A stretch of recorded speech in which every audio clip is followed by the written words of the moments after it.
कुंज विहारी।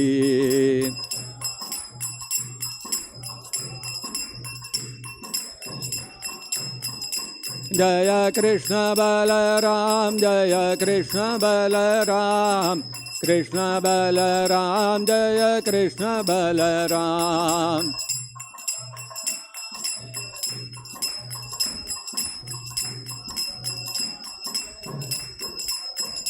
जय गौरनिताय जय गौरनिताय, गौरनिताय जय गौरनिताय।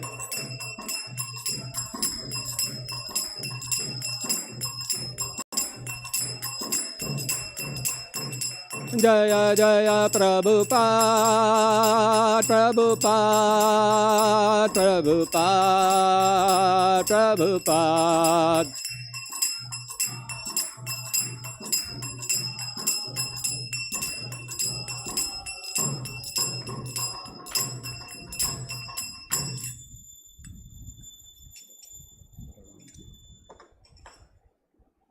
जामृषपाद परमंस परिव्राजकचर्य अष्टोत्तर शत Shri Shrimad divine grace A C Bhakti Vedanta स्वामी शील प्रभुपाद की जय। जामृषपाद परमंस परिव्राजकचर्य अष्टोत्तर शत श्री श्रीमद डिवाइन ग्रेस शील भक्ति सिद्धांत सरस्वती गोस्वामी महाराज की जय। अनंत कोटि वैष्णव वृंद की जय। प्रेम से कहो श्री कृष्ण चैतन्य प्रभु नित्यानंद श्री अद्वैत गदाधर शिवासदि गौर भक्त वृंद की जय। ग्रंथराज श्रीमद्भागवतम की जय। श्री श्री कृष्ण बलराम की जय। श्री श्री गौर निताय की जय। हरे कृष्ण महामंत्र की जय। जगत गुरु शील प्रभुपाद की जय। निताय गौर प्रेमानंदे हरि हरि बोल। ओम नमो भगवते वासुदेवाय। ओम नमो भगवते वासुदेवाय। ओम नमो भगवते वासुदेवाय। Reading from Srimad-Bhagavatam, Canto 3, Chapter 22, Text number 32. Barhishmati Nama Vibhuho. Barhishmatim Nama Vibhor. Barhishmatim Nama Vibhor. Yam Nirvishya Samavasat. Yam Nirvishya Samavasat. Yam Nirvishya Samavasat. Tasyam Pravishtaha Bhavanam. Tasyam Pravishto Bhavanam. Tasyam Pravishto Bhavanam. Tapa Traya Vinashanam. Tapatraya Vinashanam. Tapatraya Vinashanam. Barhishmatim Nama Vibhor. Yam Nirvishya Samavasat. Tasyam Pravishto Bhavanam. Tapatraya Vinashanam. Barhishmatim Nama Vibhor. Yam Nirvishya Samavasat. Tasyam Pravishto Bhavanam. Tapatraya Vinashanam.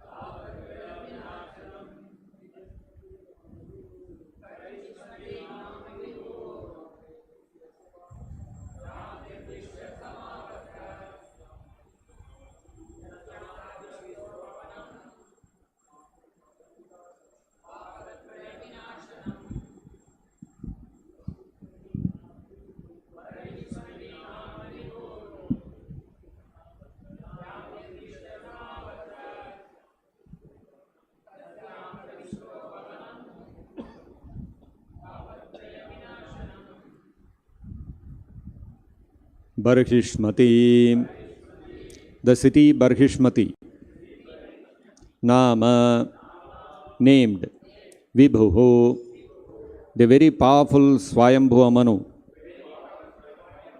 Yam, which, Nirvishya, having entered, Samavasat, he lived in previously, Tasyam, in that city, Pravishtaha, entered, Bhavanam, the palace, Tapatraya, the threefold miseries, Vinashanam, destroying. Translation and purport by His Divine Grace Srila Prabhupada. Having entered the city of Barhishmati, in which he had previously lived, Manu entered his palace, which was filled with an atmosphere that eradicated the three miseries of material existence. Kindly repeat. Having entered the city of Barhishmati, in which he had previously lived, Manu entered his palace, which was filled with an atmosphere that eradicated the three miseries of material existence. Purport by Srila Prabhupada. The material world or material existential life is filled with threefold miseries. Miseries pertaining to the body and mind, miseries pertaining to natural disturbances, and miseries inflicted by other living entities. Human society is meant to create a spiritual atmosphere by spreading the spirit of Krishna consciousness. The miseries of material existence cannot affect the status of Krishna consciousness. It is not that the miseries of the material world completely vanish when one takes to Krishna consciousness, but for one who is Krishna conscious, the miseries of material existence have no effect.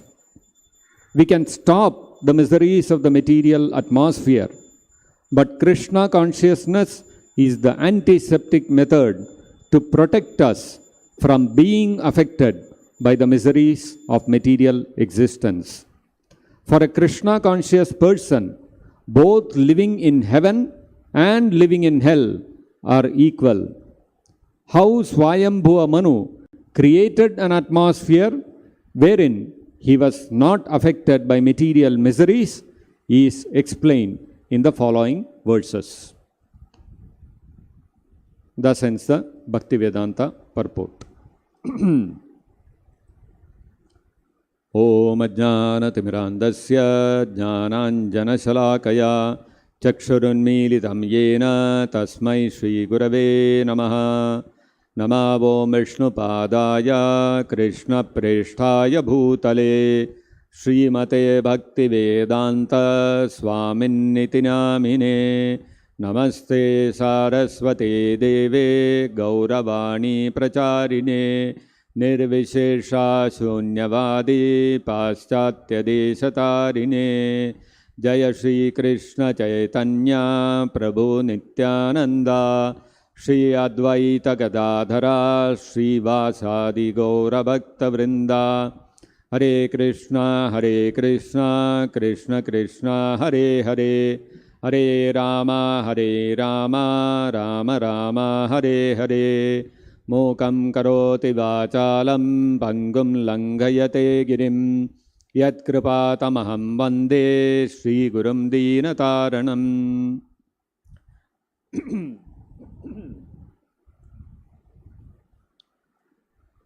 Svāyambhuva Manu entered his palace and both the Barhishmati city and his palace were Tapatraya Vinashanam Bhavanam. They were free from the three miseries of material existence, free from the influence of the three miseries of material existence. So Tapatraya. Traya means three, Tapaha means some misery or some difficulty, some distress. There are three kinds of distresses which everyone has to undergo, which Srila Prabhupada explains in the purport. Adhyatmika klesha, miseries pertaining to the body and mind, our own body and mind. Adi bhautika klesha, miseries arising out of other living entities. And Adi daivika klesha, miseries arising out of natural disturbances. Normally, what we expect is that a king living in royal opulence is subjected to the material existence because he is living a life of sense gratification. And so, therefore, his life must be fully controlled by tapatraya. However, in the case of Manu, his bhavanam, his palace was tapatraya vinashanam. It was filled with an atmosphere which eradicated the three miseries of material existence. Does this mean that there were no miseries at all in the palace of Svāyambhuva Manu as well as his kingdom? There was no influence of disease.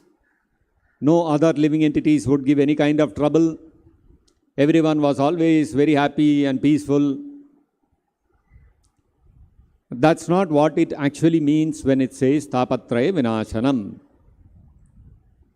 Prabhupada explains that what it means when we say tapatraya vinashanam, or when we say that the material existence cannot affect the devotees, it's not that like some magic in their life there will be no more misery, no more disease, no more old age, no more problems of some misunderstandings between other individuals, other people trying to create problems in our life. All those problems are not there. No, it doesn't mean that. On the other hand, what it means, as Srila Prabhupada is saying, that for one who is Krishna conscious, the miseries of material existence have no effect. The miserable effect of those occurrences, such as disease or somebody else trying to create some problem for us, those kind of incidents actually give us an experience of distress. For a devotee, such incidents do not create any experience of distress. This is described very nicely in the 6th canto of the Srimad-Bhagavatam in the pastime of Chitraketu. Chitraketu was a king in this material earth, in this earthly planet. He was ruling over the kingdom of Shurasena. And when he was ruling over, he married a princess and she became the queen of King Chitraketu. This queen was Kritadyuti. After Chitraketu married Kritadyuti, they did not have any offspring. So Chitraketu married another princess in the hope to get a suitable progeny, because after his time he has to have a protege, he has to have a successor who will rule the kingdom and take care of the citizens. That was his concern. But unfortunately, that princess also could not bear a child. So then the king married one more time, a third time. And unfortunately, even in that marriage, he could not get any children. It is not that he was sterile or the queens were sterile. They were all potent and capable of producing children, but by the will of providence, they did not get any children. So, being concerned like this, Chitraketu married again and again and again. Finally, he ended up with 10 million wives. 10 million wives means almost, how much is it? 1 crore wives he ended up with, but not a single child. So he became completely despondent. What is this? I'm trying again and again, but I'm not getting a child. Who will take care of the kingdom after me? So when he was being frustrated like this, one day it so happened that the great sage Angira, who is one of the sons of Brahma, he happened to come to the come to the kingdom of Chitraketu. So he approached Chitraketu, and Chitraketu took good care of him. All hospitality, whatever suitable respects, honor was supposed to be offered, he offered all that. And although he was the king, he made Angira sit on the throne, and Chitraketu sat down on the floor next to Angira Muni's feet. Angira Muni felt very satisfied with the humble behavior of King Chitraketu. So Angira Muni asked Chitraketu that, is everything well in your kingdom? Are all your citizens happy? Are you able to rule according to the principles of Dharma? I see that there is some disappointment in you. You are not looking happy, because from the face, Srila Prabhupada says, face is the index of the mind. From his face, Angira Muni could make out that Chitraketu is not happy, he is very unhappy. Then Chitraketu submitted before Angira with great humility that, O Muni, O Rishi, you are a Trikalajna, you know both past, present and future. Nothing is hidden from you. You very well know the reason for my disappointment, but still, because you are asking, I'll present before you. And Chitraketu explained to him like this: he had married many, many times, and although he had 10 million beautiful queens, and all of them were all of them were of good character, and they were all youthful, and all this was there, but still he could not have any offspring. So Angira Rishi said, don't worry, I'll conduct a fire yajna for you, by which you will be able to get a son. And Angira Rishi organized for the yajna, and he made Chitraketu sit there along with all his queens, and they conducted the fire yajna, and the yajna sishta was given to Chitraketu and his first wife Kritadyuti. After performing the yajna, Angira Rishi, he told Chitraketu that now you will get a son who will be the source of both happiness as well as distress for you. Like this he said, and immediately he left. Before Chitraketu could ask him any question, ask him any clarification, what do you mean by this? Angira Rishi had already left. So Chitraketu thought, oh, maybe Angira Rishi, what he is saying is, because he'll be my only son, and when he grows up amongst all my 10 million wives, I have only one son. When he grows up, he'll be a little spoiled, and he may not be obedient to me. He may not be of humble character, and so because of that, I might feel a little pain, and so he'll become a source of distress for me. But that's okay. I can tolerate that. After all, he is my only son. If he is not there, then who else is there? So he didn't mind it, and he started, and in due course of time, Kritadyuti became pregnant, and she delivered a son. So there was the whole city, the whole kingdom was very joyous. All the citizens were joyous, because all of them knew that their king was very unhappy without a progeny to take care of the kingdom. And in the king's household also, all the queens became very happy. Finally, we have a child in the palace. And so everybody became very happy. There was celebration everywhere, and the king was also so happy, because practically he had lost hope in his life that he would get any child. Actually, according to his karma, King Chitraketu was not supposed to get any child. So, when a person is not destined to have a child, no matter what he does, he may not be infertile. The wife may also not be infertile. Both of them may be fertile, but still they will not get any child. We see how in this material world also, many times people use contraceptives, and contraceptives are meant to prevent pregnancy, but still the woman gets pregnant. And sometimes the husband and wife keep trying various things they try, but no matter what they try, they'll not get a child. Like it so happened that in the US there was one NRI couple, Indian man and woman. They were married, husband and wife. but they were NRIs. They are settled in the US. So many years they have been married. They did not get a child. They thought, let us do. They went and consulted so many doctors, gynecologists. They advised them to do IVF. That's supposed to be the latest technology. They tried IVF not once, not twice, not thrice, not even 10 times. 16 times they tried IVF. Every time it failed. Finally, they lost hope. They said, somehow it's not happening. So let us adopt a child. They went to the local adoption center. In the US, they have these adoption centers where orphans are there and whom couples can go and adopt. They went there and they approached the local officer there and they said, we want to adopt a child. That guy refused. He said, we will not give you any child. Why? Because you are not whites, you are not Americans. You are Indians, you are all low-class people. I will not give you any child for adoption.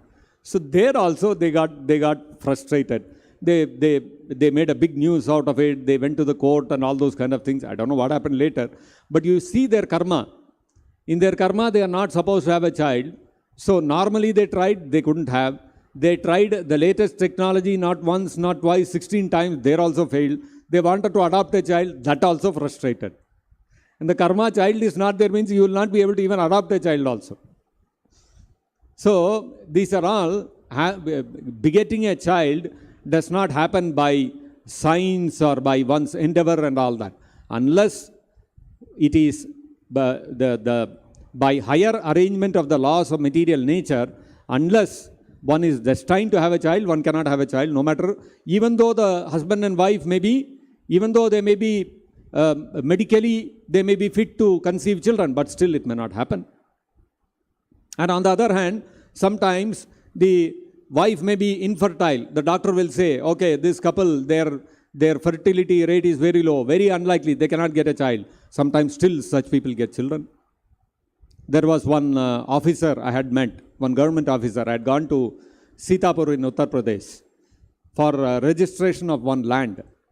There was this, in the registration office, there is this registrar who actually registers all the documents of the sale deeds. We executed the sale deed with the seller, and I was representing our organization. So I had gone there to sign on the papers. Seeing my attire, seeing my dress, seeing that, wearing tilak, kantimala and all that, the officers, whatever officials were there, staff in the registrar office, they were all quite respectful.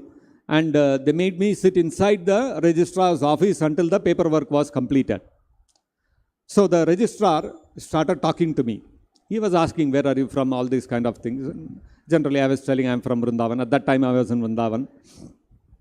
Then he started telling me that after he got married, many, many years he did not have a child. And he approached various doctors, and the doctors all told, not possible, you cannot have a child. And he said he and his wife were extremely disappointed. They thought what to do. Then one day, somebody told him that if you take a Pada Yatra, if you go by foot to Kedarnath and pray to Lord Shiva, he will satisfy your desire. So he thought, let me go and try. So with a group of friends, he went to Kedarnath. And while going to Kedarnath, what happened? He slipped somewhere and he fractured his foot. So they tied a splint, a stick or something to his leg. And they told him, now you cannot complete the journey. You have to go back and take medical help. But this man was determined because his desire was so high to get a child. He said, no, I have come to go by foot to Kedarnath. Without having this darshan, I will not go back. So he tied a stick to his broken leg, and with that, he walked all the way to Kedarnath. You can imagine, it's not a small journey, it's very arduous. How many? Some 12 kilometers, 14 kilometers, something like that. And that too, you have to climb. It's not a simple trek like that. Even with ordinary, even if we have normal, our legs are all fit for walking and all that, it's not easy. That's why many people take either a horse or they take a helicopter or something like that and go. Very difficult to walk. But this man was determined with a broken leg. tied a stick to his leg and walked up to Kedarnath, had darshan, and then he came back. And on the return journey, they took him by helicopter and all that and brought him back. And he recuperated 3-4 months, whatever it takes. After coming back, they put the cast and all that, and his leg became all right. And he says after that, his wife became pregnant and he had a child. And he said, from that day, I'm a great devotee of Baba, of Lord Shiva. So you see, doctors had given up hope. They said, not possible. But still, he got a child. It's a miracle. So, getting a child or not getting a child is not in our hand. We may make any amount of advancement and all that in science and all that, but we cannot artificially create another life. It's all predestined. So in the case of Chitraketu, he was not destined to get a child. Although he had medically, he had no problem, his queens also had no problem. But still, because he was so intensely desiring to have a child, Angira Rishi thought, okay, let me fulfill his desire. At the same time, Angira Rishi also saw that Chitraketu was a devotee. He knew the principles of the Vedas. It was not appropriate for him to lament like this. But then, at that point of time, Angira Rishi saw that if I instruct him in philosophy and try to explain to him, it will not go into his head. He will not be able to accept it. So this is not the right time. And so therefore, Angira Rishi conducted the fire sacrifice and he was blessed with a child, whom Angira Rishi had told very clearly to Chitraketu that he will be the source of happiness as well as distress. So he warned him and he went. But Chitraketu could not understand. He was too much overwhelmed with the happiness, with the joy of going, in the anticipation of going to get a child. So the child was born and the queens were all happy, the palace, all the servants were happy, the ministers were happy, the citizens were happy. And Chitraketu and his wife Kritadyuti, they started rearing the child, and the child slowly started growing.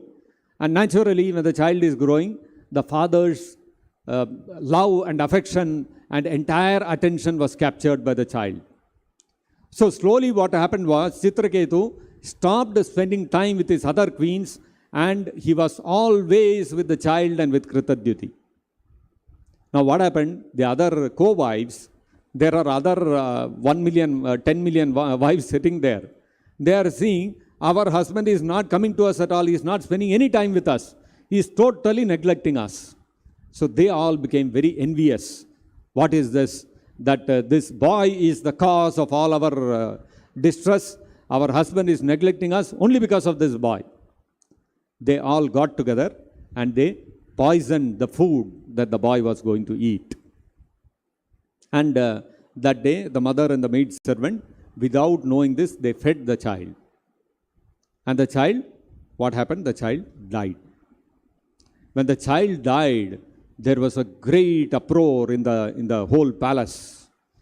And the queen Kritadyuti is inconsolably, she is crying, she is weeping, she is beating her chest and her hair is disheveled and streams of tears are flowing from her eyes.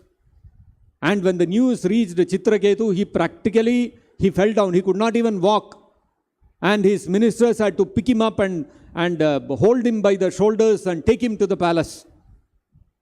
And when he saw his son lying dead there, he swooned, he lost consciousness. He became unconscious. And then after some time, they poured water and all that and brought him back to consciousness, and he also started lamenting. And the news spread throughout the kingdom. All the citizens became desolate. They became sorrowful that, oh, our prince, our only prince, he has died. And at that time, to Chitraketu's palace, 2 Avadhutas came. Avadhutas means they were all dressed in torn clothes and matted hair and long beard and all those kind of things. They came and they approached Chitraketu and they started preaching to him that how this material life is temporary.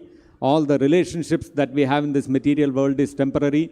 So he should not be lamenting like this, because after all, in this life, he was your son. But for how long? For a short period of time. After that, next life, all your current family members will no more be your family members. Next life, somebody else will be your family members. Like this, they started preaching to him. And then Chitraketu also realized. And then he told the two Avadutas that, oh, great personalities, I can understand you are not ordinary people. You are definitely great personalities. Kindly reveal yourself. And so then these two personalities revealed themselves. And one of them said, I am Angira Rishi, the same person who blessed you with your son.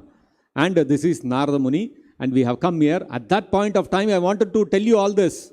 But you are not in a mood to receive. That's why I did not speak anything. Now is the right time. And therefore, we have told you the truth.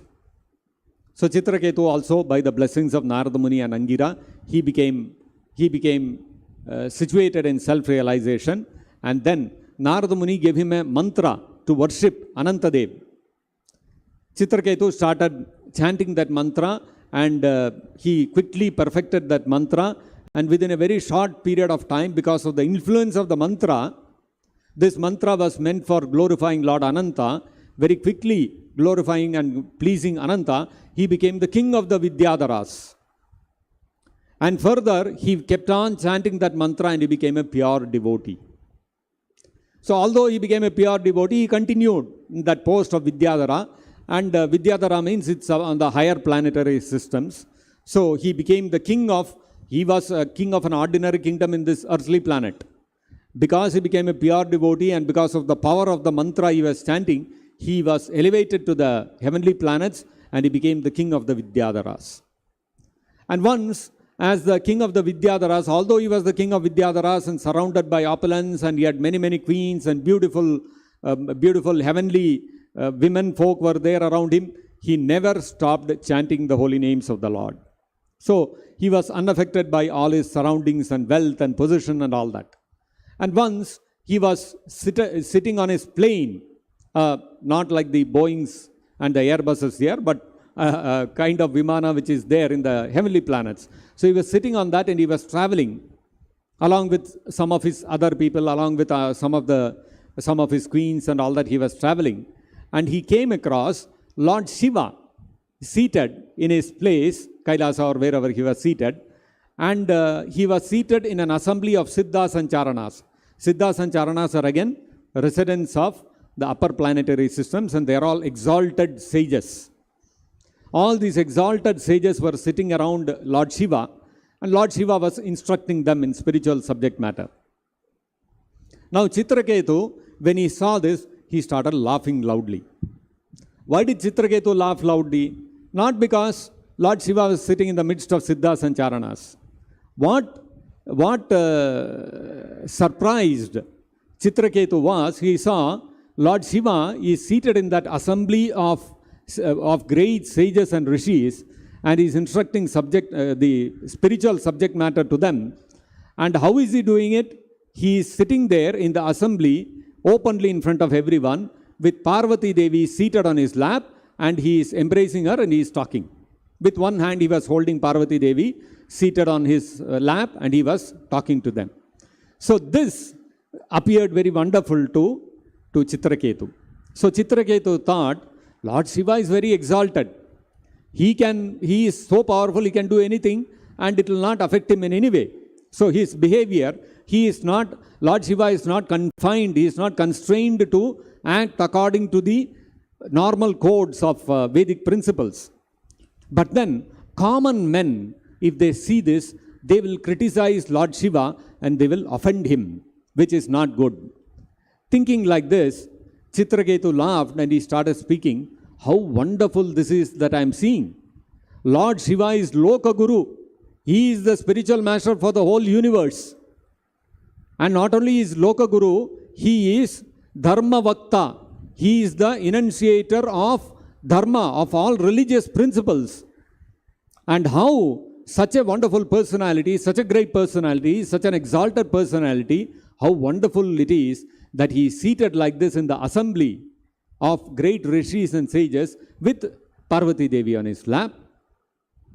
And not only this, Lord Shiva is the best of the people who execute penances and austerities.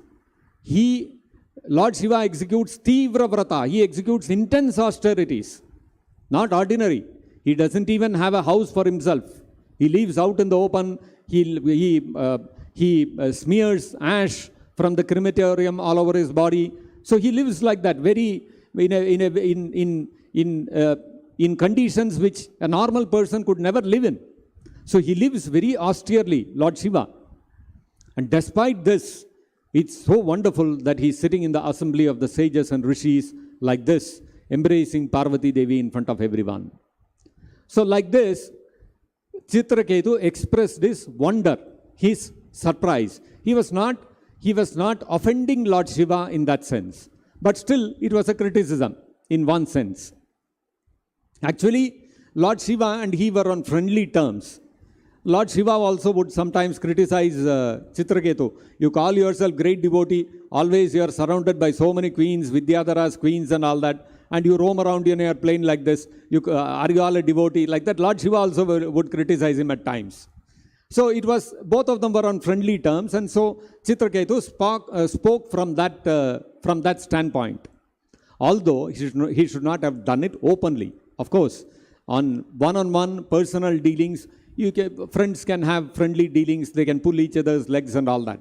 But you will not do it in open in front of others. But anyway, Chitraketu, he was thinking that I have the right to criticize Lord Shiva. So like that he thought, which was actually, in one sense, it was a mistake from his side. Now, Lord Shiva, when he heard this, because of his relationship with Chitraketu, he simply smiled.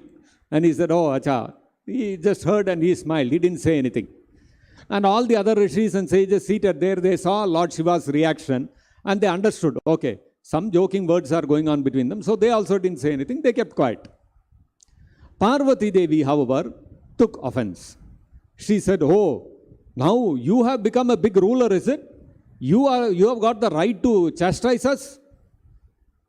The Lord Brahma does not know Dharma. Lord Kapila does not know Dharma. Narada Muni does not know Dharma. The Sanat Kumaras don't know Dharma. You know Dharma. All these people, because they don't know Dharma, they are not criticizing Lord Shiva. You are the only person who knows Dharma, is it? That you have the right to criticize Lord Shiva? All Brahma, Sanat Kumaras, Narada Muni, they all take the dust from the lotus feet of Lord Shiva, and you have the guts to criticize him? You are a fallen personality. Therefore, oh my dear son, I am cursing you that you take birth in a low family of Asuras so that you will not repeat this mistake again. Parvati Deva also, in a motherly way, she chastised Chitraketu.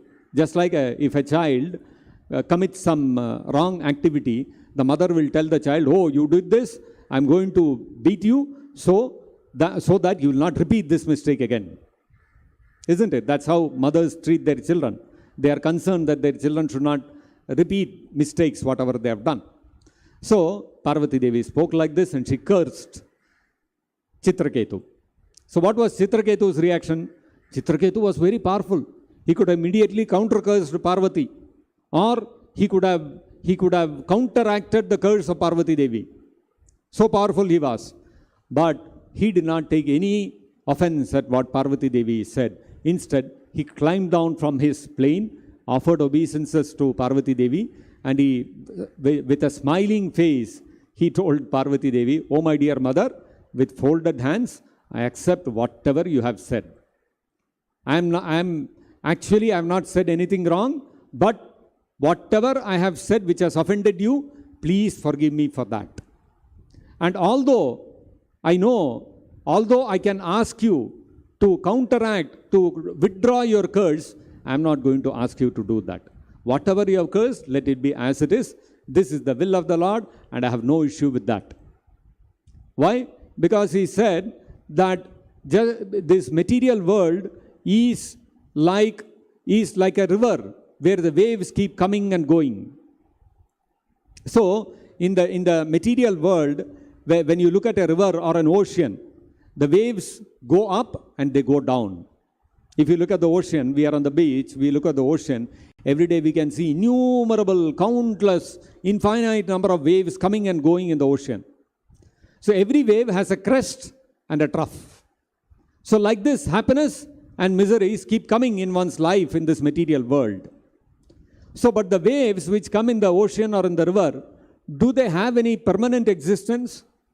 They are very fleeting. They just come like that and they go. They are gone. So practically they have no material value. The waves of the ocean or the waves of the river have no material value because they are very fleeting, very temporary.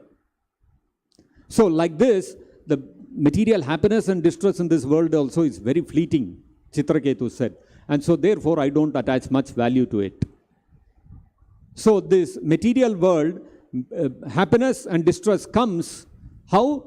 On account of our past activities.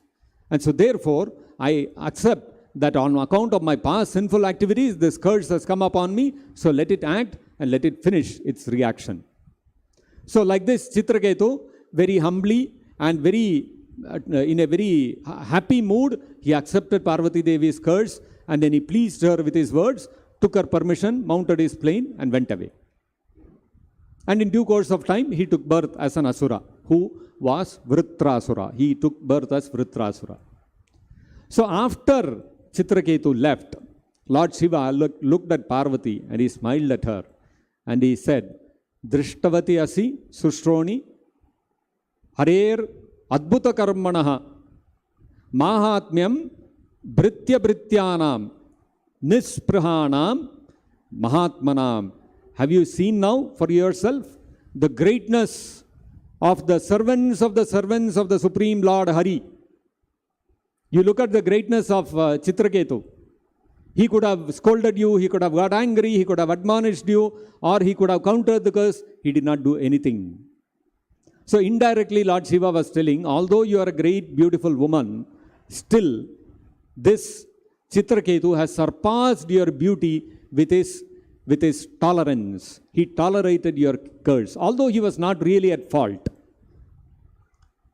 And another thing which Lord Shiva wanted to tell Parvati was that, you see, although you are so powerful that you are able to curse him, he has overpowered you with his tolerance. By mildly receiving your curse and not counteracting, he has elevated himself to a position higher than you.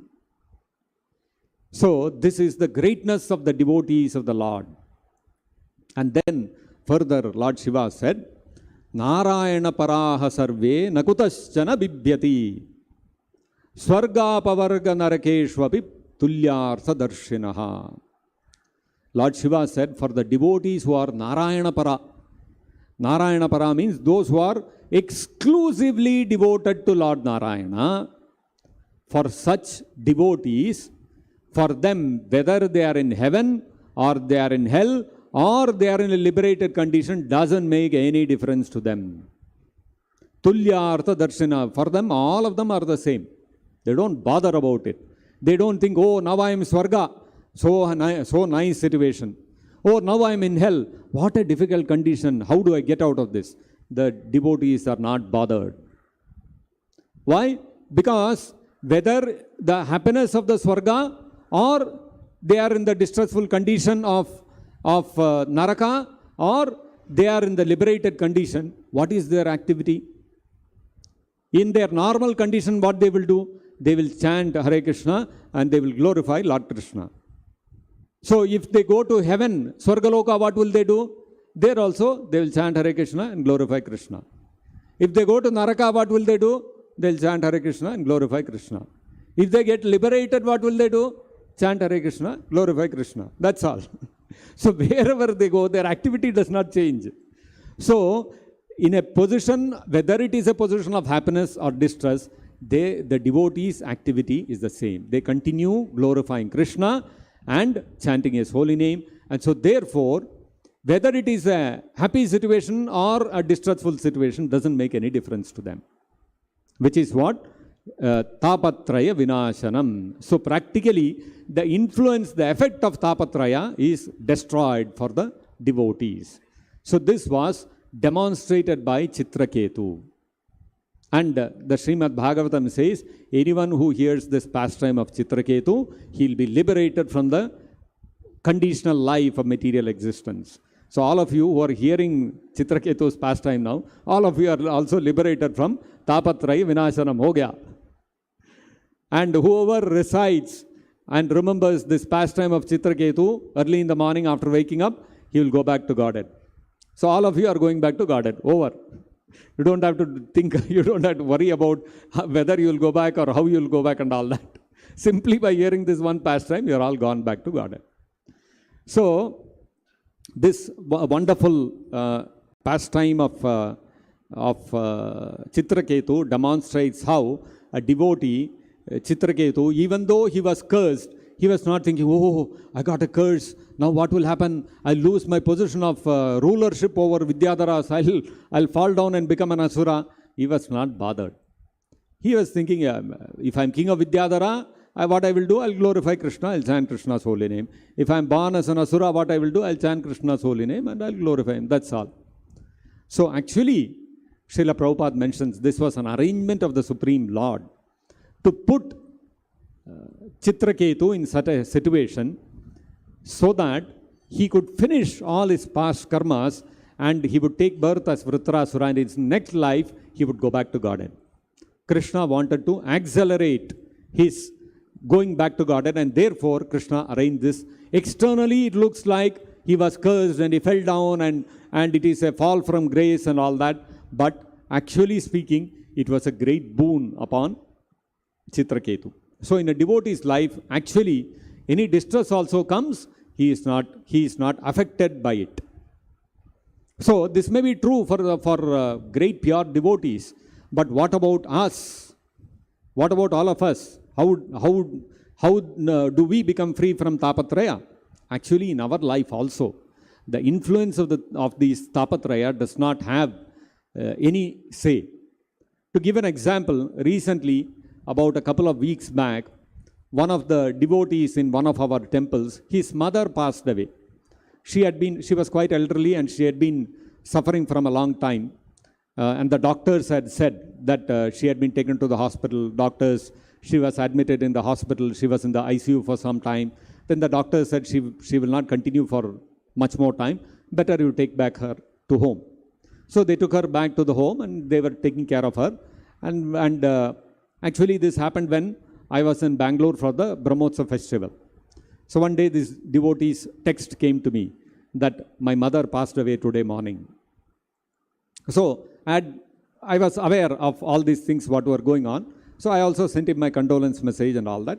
And his native place is in a remote place in Tamil Nadu. And this is near Erode. So he said, okay, I have to go. I'll go, and naturally he had to go to take care of the final rites of the mother. Now it so happened that because it is a remote place, there are no devotees there and all that. So naturally, all the family members, they were all taking care of all the rituals and activities and all that. And his mother also had been a devotee. She had also been chanting Hare Krishna mantra. He has a couple of sisters. They are also chanting Hare Krishna. So they were all making the arrangements for the final rites. It so happened that on the same day, two devotees from Vrindavan who had come to attend Brahmotsav were going to Erode for some work. So the news reached them that this devotee's mother has passed away. So they landed up at his house. And because the mother has passed away, she is also a devotee, they did kirtan for some time. And then the body was taken for cremation. So this devotee afterwards, he was telling me, this devotee whose mother has passed away, he said, actually, because I am a devotee and my sisters are also devotees, we were not really crying. When our mother passed away, we were only chanting and praying to Krishna to take care of her, to take care of the departed soul and all like that. But when the devotees came and they did kirtan, I could not control myself. I started crying. And my sisters also started crying. Why? It's natural, no? Somebody's mother passes away, natural for people to cry.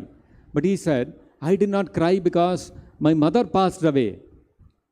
Tears came to my eyes when I saw how Krishna has organized for two devotees to come from Vrindavan, come to my house and do kirtan when my mother has passed away.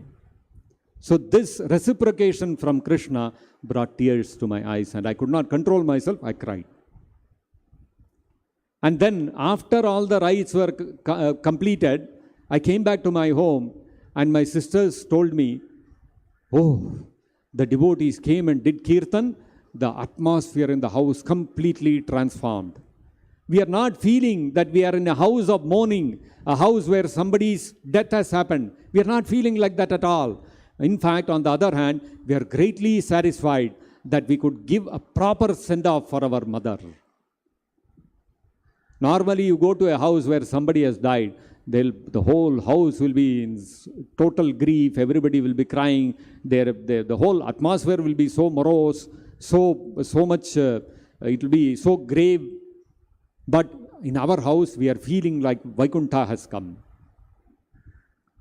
You see, even in our normal life also, even a person who is a very close relative also dies, the influence of that calamity doesn't affect us. Krishna takes care. You see how this is? So, in a devotee's life, although distresses will come, it's not that in our life near and dear ones will not die. Only in karmis lives, their father and mother will die, our parents will not die. It's not like that. Even in our life, distress will come. It's not like that we have started chanting Hare Krishna, I become a devotee, some magic will happen, no more distress in my life. No, distresses will come. But their influence, their ability to cause distress for us will vanish. You see, in this devotee's life, he was crying. His sisters were crying. Externally, people, what they will think, oh, these people are also suffering. But are they suffering like normal people? No, they are shedding tears of ecstasy that Krishna, look at Krishna's reciprocation. Devotees from Vrindavan he has sent exactly on the day when my mother has passed away to come and do kirtan and give a good send-off to her. So what more can we do? What more can we expect from Krishna? So therefore, we have to understand that as devotees in our life, distresses will come, but their influence, they will not be able to exert the kind of influence they would have exerted on us if we were not devotees of Krishna. So this is the glory of devotional service to Krishna. So therefore, we should not be surprised when miseries come in our life. This is part and parcel of this material world. We cannot avoid it. Material world means there will be miseries, but the devotee takes shelter of the lotus feet of Krishna, and simply by chanting his holy name and receiving the mercy of Guru and Mahaprabhu, we can remain unaffected by those miseries.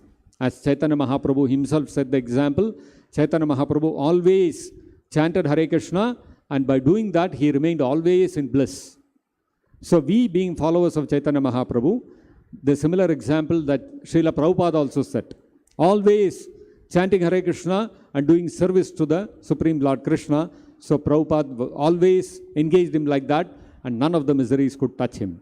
Similarly, following in their footsteps, we also simply have to take shelter of the holy name of Krishna and execute our devotional service, and the influence of the miseries will vanish. I'll stop here. Grantharaj Srimad-Bhagavatam ki jai.